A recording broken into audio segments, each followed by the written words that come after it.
हम सब जानते हैं कि कैपेसिटर एसी को तो गुजरने देता है, लेकिन डीसी को रोकता है। आइए इसके पीछे का कारण समझते हैं। जब हम किसी कैपेसिटर को डीसी पावर सप्लाई से जोड़ते हैं, तो वो चार्ज होना शुरू हो जाता है, जिससे सर्किट में करंट फ्लो होता है। लेकिन जैसे ही कैपेसिटर पूरा चार्ज हो जाता है, उसमें और चार्ज रखने की जगह नहीं बचती और करंट फ्लो बंद हो जाता है। जब हम इस चार्ज कैपेसिटर को किसी लोड से जोड़ते हैं, तो ये डिस्चार्ज होने लगता है, जिससे फिर से करंट फ्लो होता है।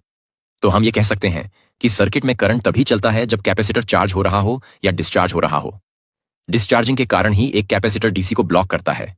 ये शुरू में थोड़ी करंट फ्लो करने देता है, लेकिन जब पूरी तरह चार्ज हो जाता है, तो सर्किट में अब कोई करंट फ्लो नहीं होने देता। अब एसी की बात करते हैं। मानो एक ऐसी पावर सोर्स है जिसकी वेव फॉर्म है। आसान समझने के लिए इस वेव फॉर्म को 4 हिस्सों में बांट लेते हैं। पहले हिस्से में वोल्टेज 0 से बढ़कर अपनी अधिकतम वैल्यू तक पहुंचता है। इस दौरान कैपेसिटर भी 0 से लेकर अपनी अधिकतम चार्ज तक पहुंचता है। दूसरे हिस्से में वोल्टेज अपनी मैक्सिमम वैल्यू से गिरना शुरू कर देता है। किसी निश्चित न्यूनतम मान पर कैपेसिटर में जमा चार्ज निकलने लगते हैं, जिससे वो लगातार चार्जिंग और डिस्चार्जिंग करता रहता है। तीसरे हिस्से में कैपेसिटर फिर से 0 से लेकर अपनी अधिकतम वैल्यू तक चार्ज होता है, लेकिन इस बार उल्टी दिशा में। एक बार फिर जमा चार्ज निकल जाते हैं। ऐसी पावर सप्लाई में कैपेसिटर लगातार चार्ज होता और डिस्चार्ज होता रहता है, जिससे चार्ज का लगातार ऑसिलेशन होता है।